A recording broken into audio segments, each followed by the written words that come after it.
من لا نبی بعده ربی اشرح لی صدری ویسر لی امری واحلل عقدۃ من لسانی یفقهوا قولی۔ الحمدللہ، اللہ کا لاکھ لاکھ شکر ہے کہ جو مقصد کے لیے ہم آئے تھے عمرہ کرنے کے لیے، وہ ہم نے اس مقصد کو اس کی تکمیل تک پہنچایا اور الحمدللہ عبادتیں کی، عمرے کو مکمل کیا اور آتے برابر اللہ کا شکر ہے کہ ہوٹل بھی اچھی ملی اور وقت پر مل گئی۔ یہ اللہ کا لاکھ شکر ہے۔ میری طرف سے آپ سب کو عمرہ مبارک ہو، خیر مبارک۔ اللہ سے دعا ہے کہ اللہ تعالیٰ ہمیں ہمارے عمرے کو قبول فرمائے، ہماری عبادتوں کو قبول فرمائے اور ہمیں گناہوں سے پاک و صاف ہو کر یہاں سے لے کر جائے، آمین یا رب العالمین۔ تو ہم سب سے پہلے ابھی جا رہے ہیں جبل سور کی طرف۔ وہاں پر آپ کو 5 منٹ کے لیے نیچے اتاریں گے، فوٹو شوٹو لینا ہے، دیکھیں نیچے اتر کر آرام سے، اس کے بعد میں واپس بس میں بیٹھ جائیں۔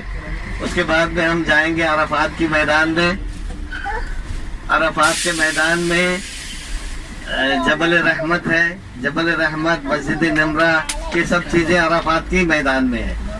تو مسجد اپنے جبل رحمت کے پاس میں ہم اتریں گے، وہاں پر 20 منٹ کا آپ کو وقت دیا جائے گا۔ 20 منٹ میں آرام سے گھوم پھر کر واپس آ جائیں۔ اس کے بعد میں ہم مزدلفہ جائیں گے، بس کے اندر سے ہی دیکھیں گے مزدلفہ کا میدان۔ مزدلفہ کے بعد میں ہم جائیں گے مینا میں جمرات کے پاس میں تھوڑا روکیں گے، دیکھیں جو جمرات یعنی اور شیاطین جن کو حج کے وقت میں پتھر مارا جاتا ہے تو وہ دیکھیں گے۔ اس کے بعد میں ہم مسجد خیف بھی ادھر ہی ہے۔ اس کے بعد میں جبل نور کے پاس آئیں گے یعنی غار ہرا۔ غار ہرا کے پاس میں برج کے پاس میں بالکل قریب میں روک کر دیکھیں اس کو، اور جس کو اگر جانا ہے، اوپر چڑھنا ہے، غار ہرا پر جانا ہے تو وہ اتر جائیں، اور جس کو غار ہرا پر نہیں جانا ہے وہ بس میں بیٹھے رہیں۔ ہم بس لے کر اپنے ہوٹل میں آ جائیں گے، اور جو غار ہرا پر چڑھے گا وہ وہاں سے بعد میں ٹیکسی کر کے 3 ریال یا 4 ریال لیتا ہے ٹیکسی والا، وہ آپ کو حرم میں لا کر چھوڑے گا۔ حرم سے نزدیک ہے، حرم سے 20 منٹ کا راستہ ہے پیدل اگر چل کر گئے تو ابھی ہم جبل سور کی طرف جا رہے ہیں۔ کہتے ہیں عربی میں بیل کو کہتے ہیں سور۔ اگر جنوب کی سمت سے اگر آپ دیکھو گے اس کو تو آپ کو ایسا لگے گا کہ جیسا وہ پہاڑ کو دیکھو گے تو ایسا لگے گا گویا ایک بیل کھڑا ہوا ہے، اس لیے اس کا نام جبل سور پڑ گیا۔ یہ جو پہاڑ ہے مسجد حرام سے جنوب کی سمت واقع ہے۔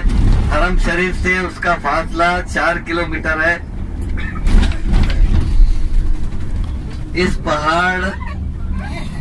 پہاڑ کے اوپر چھوٹی چھوٹی 10 چوٹیاں ہیں، بلندی اس کی 458 میٹر ہے اور اس کا طول تقریباً 10 کلومیٹر مربع ہے۔ اس پہاڑ کی چوٹی پر ایک غار ہے جس کو غار سور کہا جاتا ہے۔ اس غار میں حضرت صلی اللہ علیہ وسلم اور حضرت ابوبکر صدیق رضی اللہ عنہ اپنے سفر ہجرت میں 3 دن تک چھپے رہے۔ اس غار میں سامنے کی جانب ایک داخل ہونے کا راستہ ہے اور اسی طرح اس کی پشت میں بھی داخل ہونے کا راستہ ہے۔ اس غار کی پیمائش تقریباً 2 میٹر مربع ہے۔ اس زمانے میں مدینے سے اور اطراف شہروں سے حج کرنے کے لیے یہاں پر قافلے آتے تھے۔ اس زمانے کے جو لوگ تھے وہ بھی حج کرتے تھے، لیکن حج کا طریقہ جو تھا وہ بدل گیا تھا۔ سیٹی مار مار کر حج کرتے تھے، ڈالی بجا بجا کر حج کرتے تھے اور شرک کرتے تھے، کیونکہ وہ جو خانہ کعبہ میں جو بت رکھے ہوئے تھے لات اور عزا اور دوسرے لوگوں کے، وہ ان کے ذریعے سے مانگتے تھے۔ حالانکہ وہ جو جتنے بھی بت اندر بت رکھے ہوئے تھے